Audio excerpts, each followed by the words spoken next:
and it was funny to get to see your reaction after listening to your story. I've been talking a lot in my content right now to 20 to 25-year-olds around tasting. Mm-hmm. Everybody's biggest problem is I don't know what my passion is or what I'm good at. I'm like, cool, so taste. Mm-hmm. Like if you don't know what your favorite food is, taste shit. Eat salmon, eat broccoli, eat sea urchin, eat burgers, drink, like, and we don't have that system in place. And I think for the rest of us here that are a little further along after 22, the thing you realize is 20 to 30 is exactly when you should do high risk. Because as we start building families and other things in life happen, we have to react to that. That puts us on defense.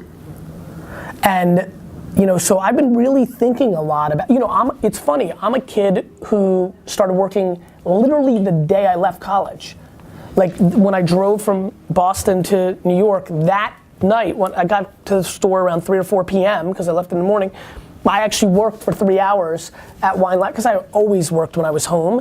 So it wasn't like it wasn't symbolic, it was just normal. Like I got there at 4 and you don't go home at 4.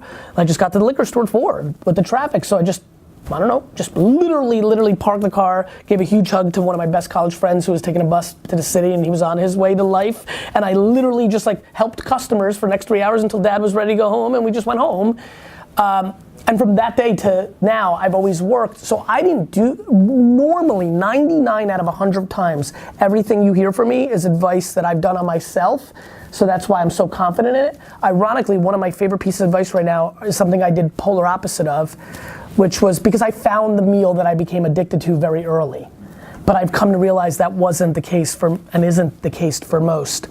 And I just think it's practical to hustle at this age, try different things. Some of us stumble upon it in an alteration of our own business. Sometimes we just bounce away from it. Everybody's got their own stories of it. A young dude like this, his business is very conditioned to the market behaviors. So I'm sure he recognizes this is a good era, but it could get bad. And so what am I gonna do when it gets bad? So there's but it's great that you're tasting and you should think everything's gonna be $1 million. What you wanna do though is not get caught in a couple ways. Number one, I think a lot of people get caught on good. So where you could get caught is you could actually make 100,000 in that first year and be like, actually this is on its way to $1 million, but the upside was only 200,000 always. That's a very sneaky one, very hard to dissect. Good for the, alteration of great, like picking good over great. But you should feel comfortable in your tasting.